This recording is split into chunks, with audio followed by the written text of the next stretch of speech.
This ore comes from a longboat that washed ashore in the Bay of Belfalis, and it surely passed through many a corsair's hands before finding its way inland, where I espied it atop a merchant's cart years ago. I've often wondered about the hands that rowed it to sea. Were they the calloused hands of a slave, or those of a dashing corsair of Umbar? I suppose I'll never know.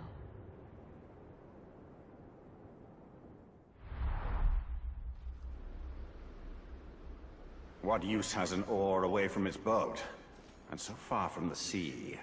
To remind people that Middle-earth exists beyond the bounds of Mordor.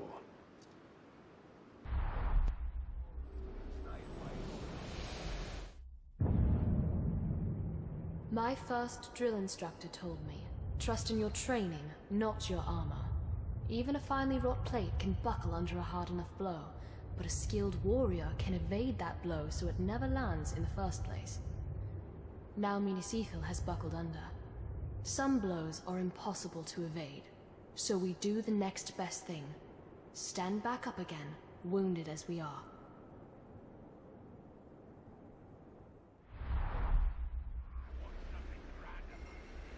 This armor is intended to be ceremonial, yet it seems sturdy enough.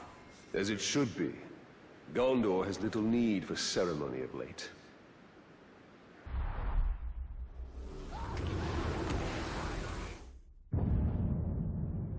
Gondor's roots are literal ones, for our realm is intertwined with the White Tree, our greatest symbol and inspiration. Isildur himself gave our people the sapling that would grow into the White Tree, and it survived attacks from Sauron, plagues, and multiple transplants as Gondor's borders shifted in war. Today, the White Tree stands in our capital, Minas Tirith, though it will not blossom again until the king returns, as my father once said.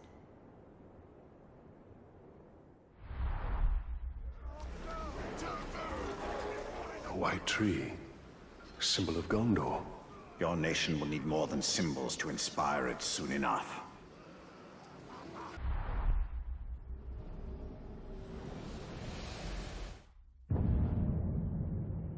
We Gondorians are a seafaring people. Though our ships ply the coastlines and rivers, rarely venturing into the open sea. Yet it was not always so. Our ancestors, the Númenóreans, and their elven allies sailed to other lands in ships like this model. Sailors even claim it's possible to sail so far into the ocean that land is too distant to see in any direction. Hard to imagine. So I suppose I'll have to see it for myself someday.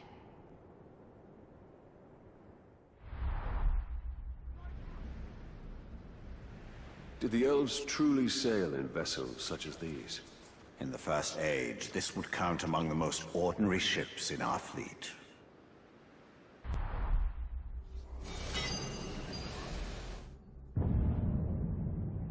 Minas Ithil's bookshelves cannot compare to the great libraries of Minas Tirith, but they're still the biggest collection of knowledge for miles in any direction. As a girl, I thrilled at the wisdom gathered here. Everything from histories to poetry to cookbooks from a bygone age. This one, Tales of Farthest Umbar, was a childhood favorite. Stories of daring from pirates of old. Real corsairs are far less noble than these tales make them out to be, I'm sure. But they can't be as cruel as the orcs.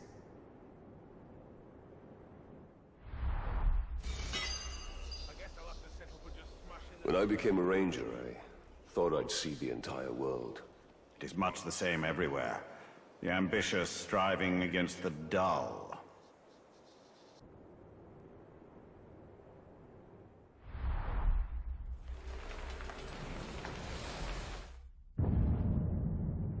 My earliest memories are of being nestled under blankets as my mother showed me the illustrations in a storybook about Luki the Larrikin, whose mischief always ended in disaster, though she was always one step ahead of her stern governess. I found the book tucked away years later after I learned to read, and I was surprised to learn that the storybook was full of little morality plays, not the comic tales my mother told. I wonder why she did that.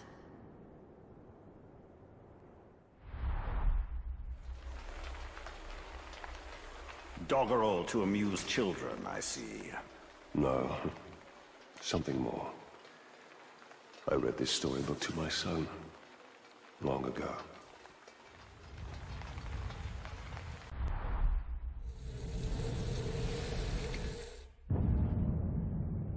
The elves of the distant north have long been named among Gondor's allies, though I've never seen one in person. This cloak is as light as the morning fog on the shoulders. I tried it on once, and its colors seem to shift and blend as the light changes. How meager the product of our looms is when compared to elven handiwork.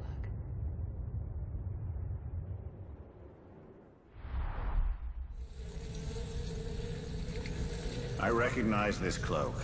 It is of my people. A people we see precious few signs of in this land.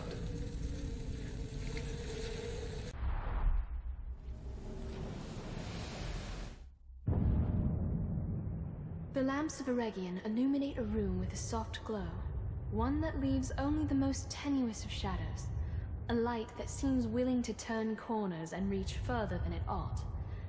When we stored these lamps in the Great Hall, I would light them for an evening every midwinter just to ensure they still functioned. They cheered me so much that I always resolved to do so more often, but then I'd forget or put it off. How I miss their light now.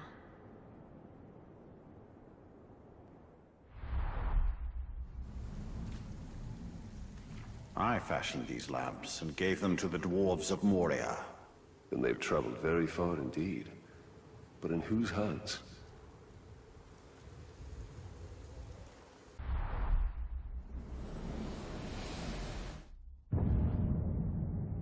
Men and orcs have clashed for centuries.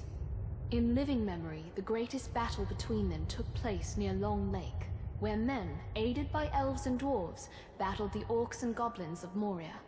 The free folk won the day, and some accounts claim that eagles of the Misty Mountains swooped down onto the battlefield, casting the orcs down from the cliffs and mountains where they stood.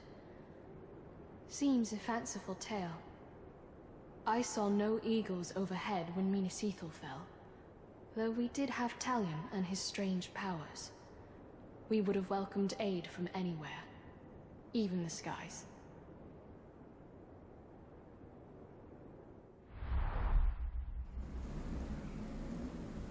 The eagles of the Misty Mountains are more than a myth.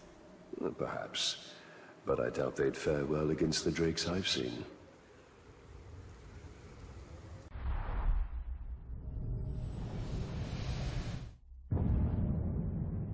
This artifact was a gift from Gondor's other frontier, the long beaches of Untitled along Gondor's distant shores.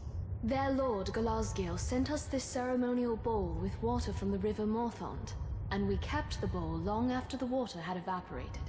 I've often daydreamed of visiting Untitled. I think I'd like it better than the capital city of Minas Tirith. There is too much of the frontier within me to be happy living in settled lands.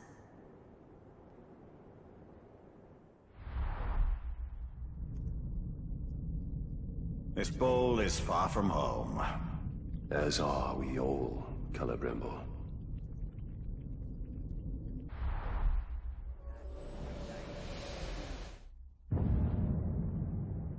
Gondor's artisans rival the elves in their dedication, if not their skill. None more so than our weavers. Paint on a wall of canvas will fade in time, but thread retains its vibrant color for centuries. The Numenorians taught our people the art of the loom generations ago, and it is a talent we've nurtured ever since. Our tapestries immortalize our greatest triumphs, but it seems there's always another enemy to darken the horizon.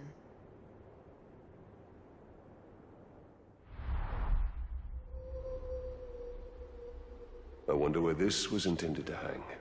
Wherever it was, I doubt it still stands. Only the strongest fortresses last long here.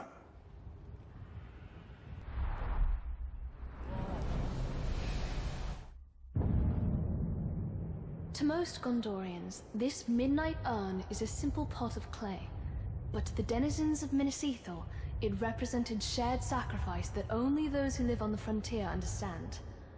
For centuries, the name of every able-bodied resident of Minas Ithil was placed in the Midnight Urn, and at sunset a name was drawn.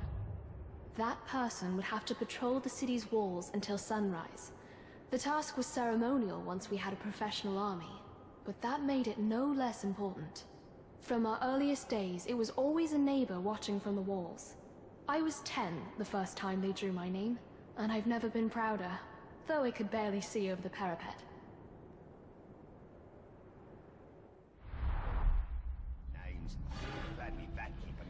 Why leave the defense of your walls to chance? It isn't about chance. It's about unity. Everyone's names are mixed together, and everyone takes a turn on the wall.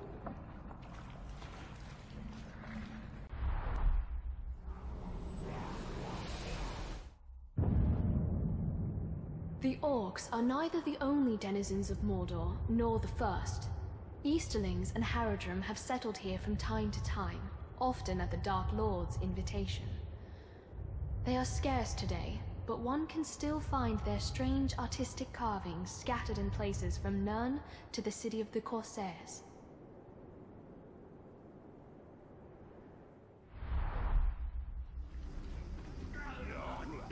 An artifact of the Haradrim. Interesting. Few find their way this far north, and for that your nation should be grateful.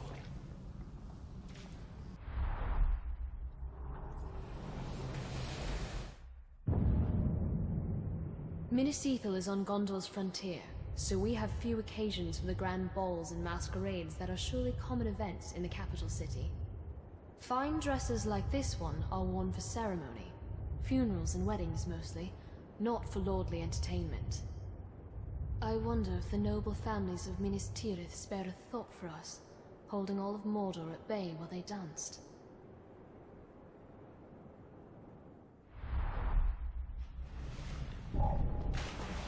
Another fine garment thoughtlessly cast away. Who in Mordor would wear such a thing on days like these? Too fast!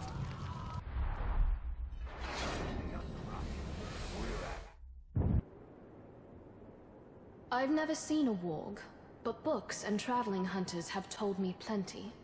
The goblins of the north can ride wargs as the men of Rohan ride horses. Their howls can be heard leagues away, and their senses are keen enough to track even a ranger.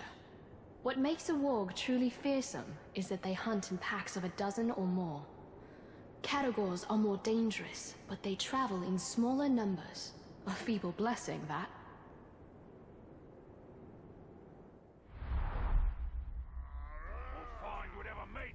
Wargs. I'm glad they don't range into Mordor. Even a pack of wargs would find survival here difficult.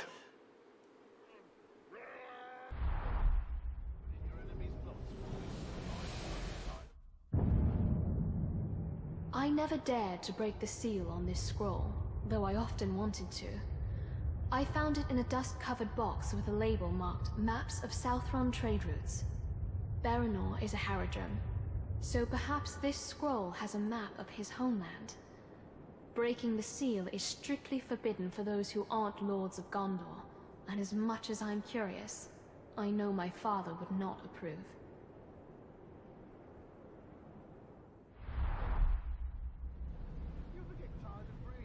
Did you ever travel to the Southern Lands? There is little there that interests me, and few who go there return.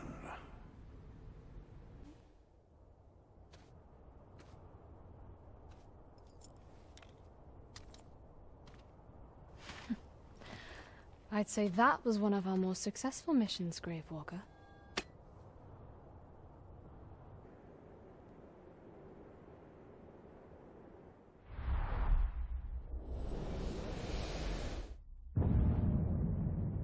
It is a fundamental truth of Mordor. The orcs have been here far longer than men. Far longer than the Dark Lord himself, even. This place belongs to them, and in their own way, the orcs revere their heritage. We found this sword in a crude shrine, after all.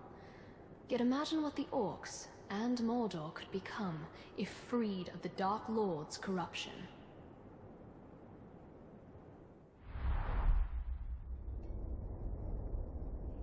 The orcs can temper a blade, I'll give them that. They produce weapons in mass, but they give little care to each one.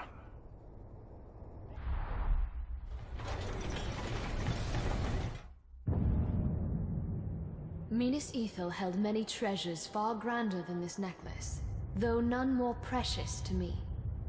When I was a little girl, I would sneak into the Great Hall and take this necklace from its locked cabinet, thanks to a loose latch that only a child's hand could reach. For hours, I would admire myself in the mirror, imagining myself an elegant lady of Gondor, much like my mother must have been. My father caught me eventually, but as punishment, I received only a lecture. Perhaps he didn't mind seeing his daughter in such finery.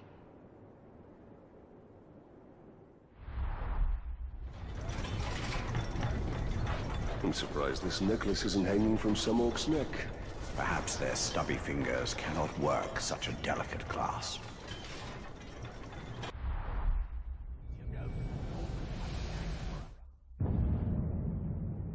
The Analects of Rouvenier is a collection of advice from a long-ago Gondorian swordsman. It includes a series of exercises he guaranteed would lead to triumph in every duel. Like all young Gondorian soldiers, I studied the Analects a great deal, and I learned two key things. One, Rouvenier's swordsmanship was undoubtedly better than his penmanship. And two, in Rouvenier's time, duelists were far more courteous than the orcs of Mordor. War ignores such niceties.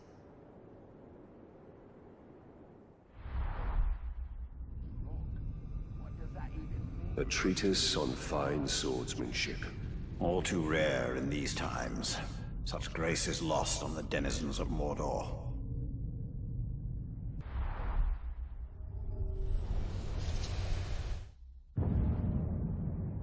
We know little of the Haradrim. Mostly folk tales told around the campfire. The stories say they are fierce, pitiless warriors, as cruel as the orcs and as stern as the southern mountains beyond which they hail. Those folk tales convince many a Gondorian child to behave, but I cannot reconcile them with what I see in the only Haradrim I know, Baranor. He is fierce in battle and stern when needs must, but cruel? Never.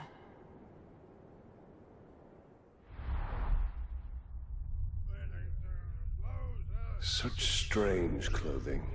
And yet to the men of the South, it is as ordinary as your tunic. Only distance makes this precious.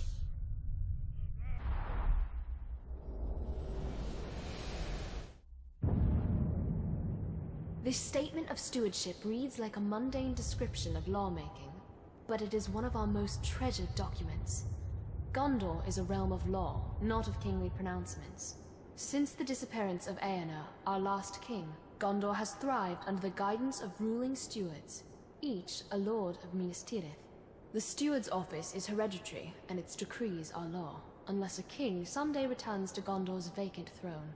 And even then, I'm not sure what use we'd have for a monarch, save to keep the cushion on the throne warm.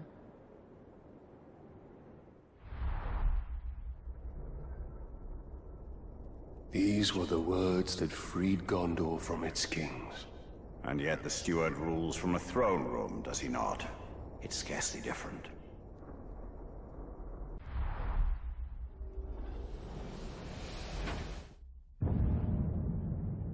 But some things were lost forever.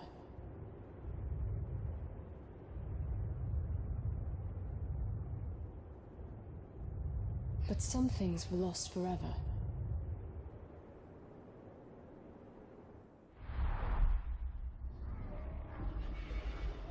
What did this device do? Probably nothing. The Númenóreans experimented too much and perfected too little.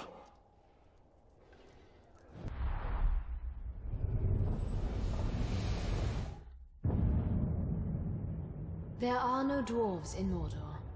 At first glance, this land would seem to suit them. Plenty of stone for carving and ore veins to mine. This shield belonged to a dwarf from another age who did come to Mordor, though not as a craftsman nor a miner. Now that Minas Ithil no longer contains the orcs within Mordor, the dwarves will have to put down chisel and hammer and pick up their shields once more.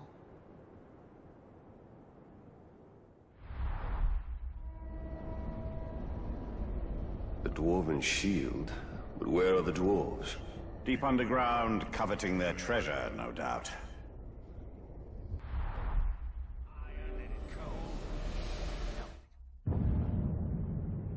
I do not fear the orcs, but in the deep of night I will admit this. I fear their drums. An orc can be defeated in battle. His threat can be walled off or outmaneuvered. But the low rumbling of the drums, that cannot be halted by any artifice of man. Those drums are the heartbeat of their factories, and every beat marks the orcs' relentless advance. We seized these drums in a raid, and I locked them up in the Great Hall so that no orc could ever play them again.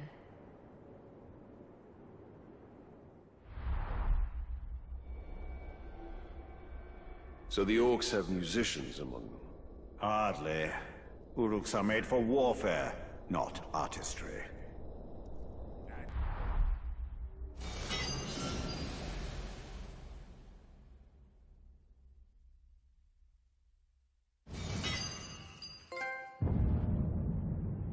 It has long been customary for the people of Minas Ithil to offer an amphora of water or wine to any visitor from beyond our walls.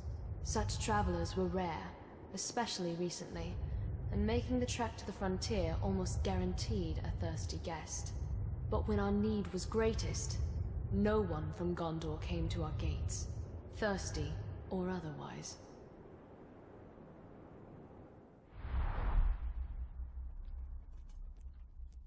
This amphora, it is older than it appears. Just as well we reclaimed it then. The orcs would sully it with their grog.